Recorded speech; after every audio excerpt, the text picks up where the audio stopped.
welcome to episode 11 of the Hound Strings podcast. My name is Alex. For all of my returning viewers, welcome back. It's great to be here again. I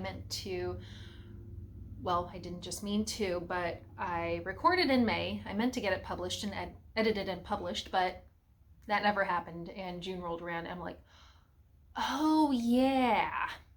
I never ended up doing that. So, but that's okay. It's been crazy busy, and got a lot that I want to share. So, hopefully this episode I will make it quick. Just going to stick to I'm just going to stick to my main hobbies today. But at the end of the episode, I'll stick on some other adventures that I've been enjoying. For all of my new viewers, welcome to the show. It's great to have you here. Thank you so much for finding me, checking me out, and watching. For anyone who is joining me for the first time, this is a podcast about knitting, crochet, other crafty goodness. Every once and again there's music. I play a couple of different instruments, but I haven't been practicing, so you won't see that today, unfortunately. I think I said that the last time. And it's just about good things in life in general, so welcome. All right, so today I think I'm gonna just keep on recording. I'm probably gonna get rambly. It's gonna be fun. So let us begin. So first off, I have some knitting projects that I've been working on. If you got to see the last episode, I started on, ooh, that was a weird focus jump. It might be the candle. I don't know. So anyway, if you watched the last episode, I got started into, or I should say restarted into embroidery, and I ended up jumping on the cross stitch bandwagon. So I've got a couple of finished objects that I want to show you. Starting with, if I can find it, in my what I now designate as my podcasting bag. Let's see, it might be. Well, I will talk as I try to find it, so hold tight. So anyway, my first project, again, if I can find it, that I want to show you is an embroidery pattern that I finished. I got it from Hobby Lobby, although I have seen this this brand and this here it is in my podcasting bag. Of course, it's always in the most obvious place. You just don't look there. I don't remember the brand, but I've seen it at Walmart before. Might have seen it at Michael's, but I got this one at Hobby Lobby. It says, "Coffee, please." So it's finished to the degree that I want it to be finished, let's just say. So I got to practice some fun knots, or some fun stitches and French knots. So a couple of the stitches used, this is the wagon wheel stitch for the roses. That one's fun. You basically do 5 or however many, usually an odd number. It works best in odd numbers. But you do a series of straight stitches starting from the out, or from the center going out. So your needle comes through the back, up from the center, and back in at the outer edge. Do that 5 times, kind of radiating, and then weave the floss up and down until you get your flower as big as you want. And then the leaves are satin stitch. This one was lots of fun, the Lazy Daisy. That one's really cute. And then the stems for the leaves were supposed to be split stitch, or either split stitch or stem stitch, but I didn't read the directions and I ended up doing a straight stitch, but it still looks cute. And then for the lettering, that is some lovely back stitch. Backstitch is fun. I like that one. So that was my first venture into embroidery in a really long time. I think I was still just a kid when I first took it up. Then going into some cross stitching. Again, oh yeah, it is my bag. I think I showed this to you guys the last time, but I finished my little pansy cross stitch. It's tiny, it was cute, and it's a good beginner project. And I'm not sure what I'm going to do with it, where I'm going to display it, but it'll find a place eventually. All right, so those are my sole to finished objects. Moving on to works in progress. I do have one other cross stitch that I'm working on. I might as well show that one now. Here it is. So my other cross stitch, and then we'll move on to my usual knitting for works in progress. But anyway, my next cross stitch project is this Artiste mini in the little fox. It's a little bit glary, but you can, there we go. She's cute. She's got the glasses and the long eyelashes. She's adorable. I love her. I haven't worked on this in a while, but so far I have the outline of one of the ears and the top of the head completed. Or, well, no, this isn't really the top of the head. It's actually the start of her little blaze there. It's kind of the top of the head. And then, of course, I also knit. I have 2 projects going right now. I'm just checking on my timer. I've got dinner in the oven, so I figured while there's still a little bit of natural light, and since Taylor is still working late tonight, he was on annual training this whole month, so it's been very, very quiet, a little too quiet. But anyway, I figured since he's coming home tonight, yay! He was actually home last night, but he's going to be home late tonight. So I figured I might as well just take advantage of the time. Told y'all I would be pretty rambly tonight. Anyway, I have 2 works in progress for knitting, and the colors are coming out pretty dark. It's a little dark in the room. I do have lights on behind the camera, and I have this light. But if you would like to see it a little bit more true to color, check out my last episode. Well, there we go. Oh, now it's coming out pretty true. So I've got a couple of scarves going for my future in-laws. This is just a basic striped scarf. There's no real pattern that I base this on, except I did sort of base it on the other scarf that I'm working on, as far as the garter ridge and the construction. So that being said, I'll show you this one. So this is the Frango Sampler Scarf, and the last episode, I don't remember where I was, but it has grown. And when I had recorded what I intended to be the May episode, I was right here. So even that's a lot of progress. And now I am all the way up to here. I'm a little over halfway through. This is the middle portion. The pattern that I'm using is the Frango Sampler by Staci Perry, aka Very Pink Knits.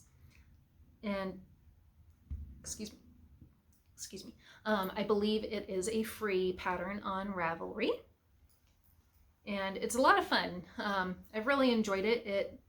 Just the variation in the stitches really made this go by very quickly. Just made it more fun, and I'd kind of taken to doing about, you know, of course this panel here is like 52 stitches, or 52 rows, but I made a goal, okay, at least get 15 stitches or 1 row, or, you know, if I had a couple of little rows, get 2 little rows done in one night. So breaking it down into those little bite-sized goals really helped. So this one is going to be for my mother-in-law to be, and the colors are inspired by the San Diego Gulls, which is a hockey team. Taylor's parents love hockey, and they are big Gulls fan. That's our local hockey team for San Diego. And the yarn that I'm using is by Knit Picks. It is their Mighty Stitch. And the colorways are Satsuma, Cream, Gulfstream, and Ash. And I think the last time I went into why I love the name Satsuma in, quite frankly, probably a little bit too much detail. So there's this one, and then the first one I showed you is going to be for my father-in-law. It's a little bit more simple, but I took inspiration from the construction. Basically did this in the same way I would do my toes for socks. And then I did the garter ridges in between colors, just like with the Frango scarf. So those are my 2 works in progress for knitting. And honestly, those are my only 2 works in progress for knitting. Let's see. I do have some stash acquisitions that I would like to share, mostly because it's a little tribute to my favorite local yarn shop that closed the day before my birthday.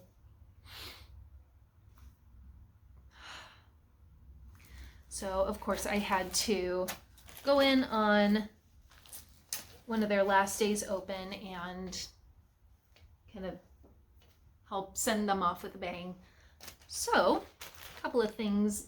Oh, and then I also have some happy mail that I'd like to share. But I will start with the acquisitions from Yarning for You.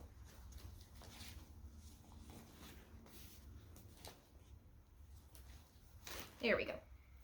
So the first one is, of course, I had to get more sock yarn because I love socks. I love making socks. Haven't made any in a while. Then again, I don't know if this is going to be a pair of socks. I think this might end up as a shawl. But I had to get one more skein of Alexandra's Crafts. She's based in Oregon, and we share the same name, so how could I not get that yarn? This is the Sun River base, which is 70% superwash merino, 20% silk, and 10% cashmere. And the colorway is called Fiddlehead Fern. And let's see, oh, that's coming out. Oh no, it's coming out a little muted. It's very pretty. It's beautiful. I love those speckles. I love the blue that's incorporated. And the solid green is just a beautiful, beautiful spring green. Maybe in another episode you'll get to see it in a little bit better color, or maybe I'll add a picture in post-production because it's just such a lovely color. And then I also got I also purchased a couple more skeins of the Louette gems. Last time I said I wanted to make a colorwork sweater, whether it's a pullover or a cardigan is still to be determined. But I decided it needed, well, first off, I didn't end up getting enough. Whoops. So I decided to see what was left, and I decided this lavender was going to be perfect. Okay, that's coming out a little better. So I got 2 skeins of these to make sure that I had the yardage, which I looked on Ravelry. Probably should have planned a little bit better, but oh well.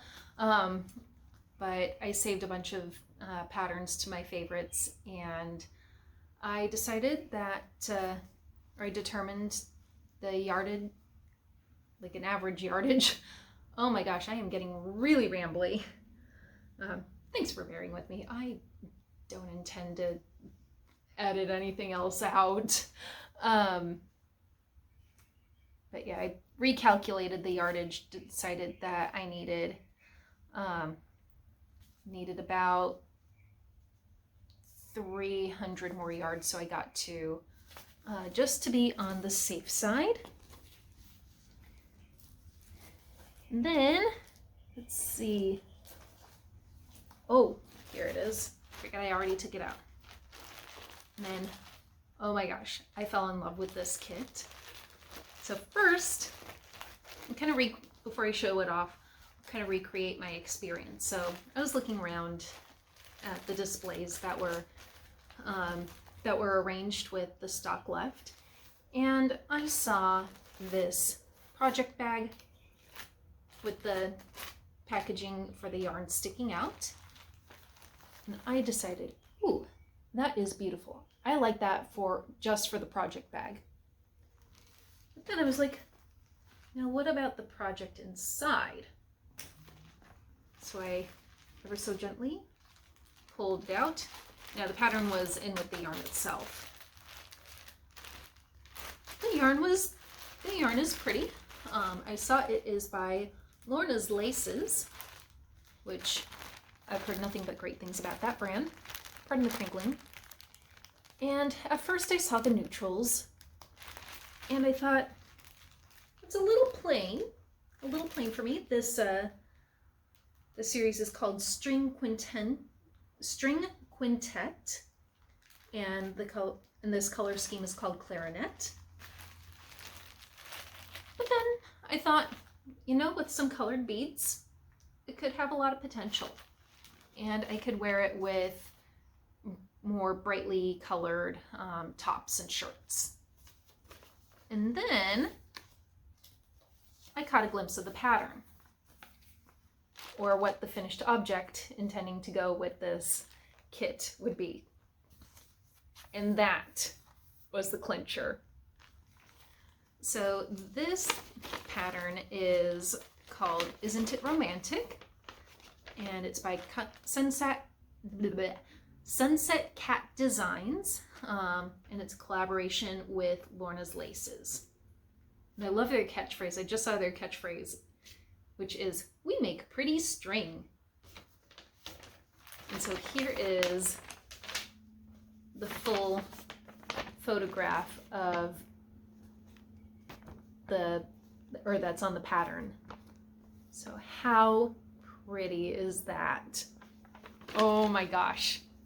So yeah, even though this pattern is not written to include beads, I'm gonna find a way to incorporate them. And then, oh, this is pretty. Apparently this is what it looks like all stretched out on a blocking mat. Oh, my heart. So pretty. So seeing everything all put together as such a masterpiece, I had to make this my own. All right, so those are all my purchased items. I'm gonna hit pause real quick, get my dinner out of the oven, and then I will be back. There we go. It's cooling on the stove. It's still way too hot to eat. So I figured finish recording and then I'll be able to enjoy it. For those curious, I picked up some eggplant parmesan from Trader Joe's. I'm feeling a little too lazy to cook tonight, so especially since I've just realized it's not as much fun to cook when there's no one home to enjoy it with me. Anyway, so moving on, I still have some happy mail to share. So my dear darling friend Jessie, I have decided that she, after hearing this phrase from Jeannie Robertson, she's a hilarious writer and speaker. So I'll put in the description, I'll include her her name and her YouTube channel. She's pretty good. But after hearing this phrase from Jeannie Robertson, I decided it was perfect for us. But Jessie is my bestest friend. She is also the host of the Two Sticks and Strings podcast. Anyway, for my birthday this year, came a little late, but hey, just means you get to extend the celebration longer, right? But she sent a whole bunch of fun things for me, and I want to show you. First off, I'll just show you this. This adorable bag is from Edeka, which is a grocery chain in Germany. And it's adorable. I love it. I have now designated this as my podcasting bag. So that's one of the things that she sent. She also sent some yarn from her D-stash. This is Nomadic Yarns in the Molly Weasley. And I fell in love with this colorway right away. And she was gracious enough to let me, I told her I really like that colorway and it was on her D-stash. She's like, you can have it. So again, she's my bestest friend. So that was such a wonderful move. And I'm going to take off the shawl. It's starting to fall down. I'm getting a little toasty. The oven's been on. I've got the windows open behind me, but the other windows behind the camera are not open because the neighbor was mowing the lawn. But yeah, so I commented when we were chatting when she was having her D-stash, I commented that I really liked the Molly Weasley. So she let me have it. Yay! And it is their Spark Sock base. A little bit trickier to see the sparkles in this lighting, but I assure you, it is sparkly, it is gorgeous. And I cannot wait to knit these up. Then she also sent a skein from Knitting. Now, please don't be offended if I end up butchering this name. But this is by Knitting Nigabi or Nijabi. And it is natural hand-dyed yarn. It's organic. This is a DK weight, which I've really been liking DK weight lately. And it's non-superwash merino. It's the Sugar Plum colorway. And this is something that is really, to me anyway, important to know. Now that I've seen it, it is also something called museling free. Now, if you Google it, be aware it is not for the faint of heart. And I will because I intend for this to be a family-friendly channel, I will give as family-friendly of a definition as I can. But it is not, it's not family-friendly by any means. But museling is a procedure done to sheep and lambs.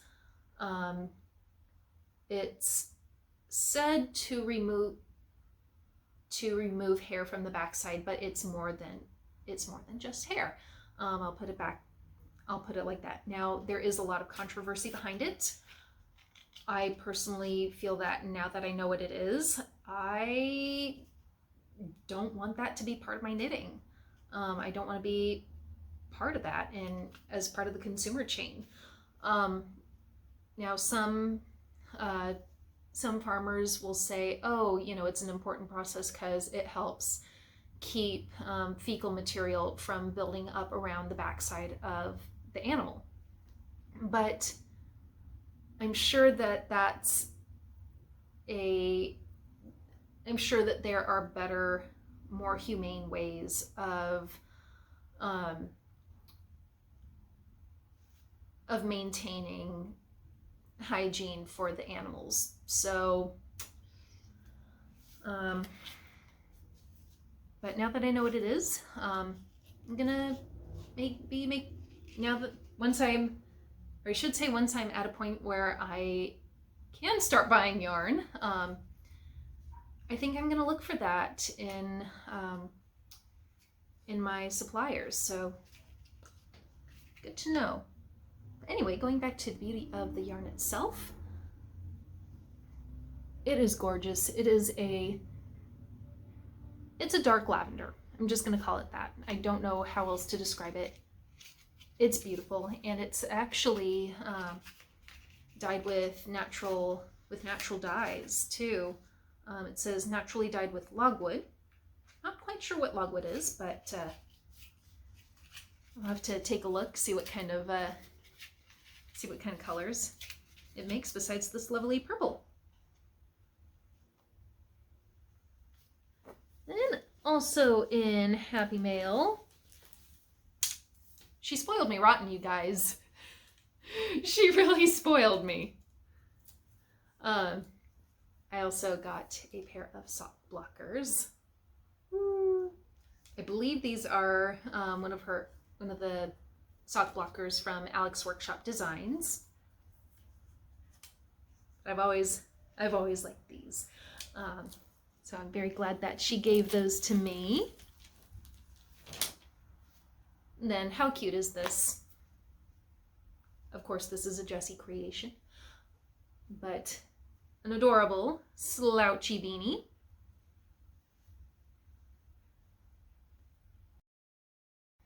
All right, sorry about that. My mom was calling, and then I decided I wanted to actually eat my dinner. So, and I thought I was gonna record straight through, but it was kind of in an awkward place. So, so I was showing you the beautiful hat. I don't know what pattern this is, but it is absolutely gorgeous. And I really like the slouchy style. It's definitely a casual look, but with my shorter hair,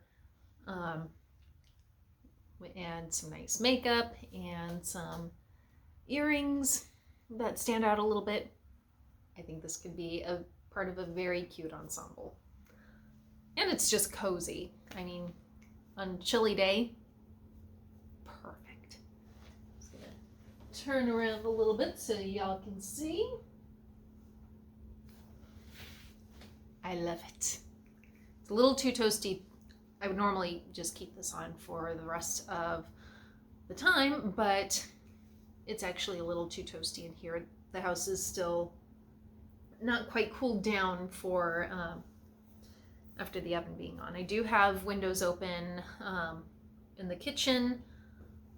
I will eventually open the windows behind the camera, but our neighbors were mowing the lawn. It was a little bit loud, so anyway, then the last bit of happy mail that she sent, that at least that I'll show for this episode, is a little teacup and saucer. There was a teapot that went with it, but sadly the teapot itself shattered in transit. However, the little filter is left. But how cute is this? Isn't that just such a fun pattern? I love it. And I use the mug and saucer on the weekends when I make my espresso. And then I also realized that the little filter basket, which is also ceramic, is perfect for a style of tea brewing that I had recently heard of, called Gong Fu Cha, also known as brewing tea with skill. That's the literal translation. And essentially what happens in Gong Fu Cha is tea is steeped in tiny little clay pots, and there's a very high tea to water ratio. Normally the ratio of tea to water is like a couple of teaspoons per 8 ounces, but in this brewing method, there's a lot more tea. In fact, depending on the size of the pot and the amount of tea, it's like half the volume of the brewing vessel will be the tea leaves, and then not much more water than that. And so I did a little experiment, and I filled this about halfway with tea leaves, and essentially in this method, it's a very high ratio of tea to water, and you only steep for 20 seconds before you decant into a pitcher to share, or if it's just you by yourself, into your mug. And with this method, it just brews a very, very fully flavored, but also mellow tea. And you can get up to 10 steeps out of that method. And I realized that this is actually really perfect for it. And I don't have to decant it into a separate vessel before I enjoy it. I can just do it straight into this. So what I do is, and maybe another point I'll do a little demo video, but what I've done is I'll put the infuser into the mug, pour about 8 ounces of water and on top very slowly, so kind of like for coffee people, almost like you're doing a pour over drip, and then let it steep for not much longer than that, and then take the whole thing out and enjoy. So, as they say, when life hands you lemons, make lemonade. All right. Well, I think that is everything that I have to share for this episode. I know last time I started to delve into some adventures with kombucha brewing. I wanted to, actually at the end I did start making jam. So I did record a jam session, and I made my very first batch of strawberry jam with recipes from America's Test Kitchen. They're my go-to, by the way. Love ATK. But I made my first batch of strawberry jam. It was a no commitment version, like straight from like straight to the refrigerator pretty much. It wasn't developed to for long-term storage. So I figured that would be a great way to get my feet wet, and it turned out amazing. So I'll put that at the end of the episode. I'll also have photos of the garden. Oh my gosh, my garden in the planter box that Taylor made. Oh my gosh, it's gone gangbusters. It's huge. It's like a tomato forest. So you'll get to see that. And until next time, hopefully I'll be able to stick to my schedule for July. We'll see. But in the meantime, have a wonderful day or night. Take care, and I'll see you next time. Cheers! Making some strawberry jam. It's first time ever. Today I am using the No Commitment Strawberry Jam recipe from America's Test Kitchen, which does not require the traditional preserving, so this would not be processed for long-term canning. Alright, so my No Commitment Strawberry Jam is in the jars. A little bit of a mess, but clean it up in just a moment. But I gave it a little taste test, and it tastes really good. I did the plate test where you put a plate in the freezer, then put the jam on the plate, put it back in the freezer for a couple of minutes, and see if it's well set. And see if it will focus on my fingers. There we go. And yeah, it's definitely that jelly, jammy consistency.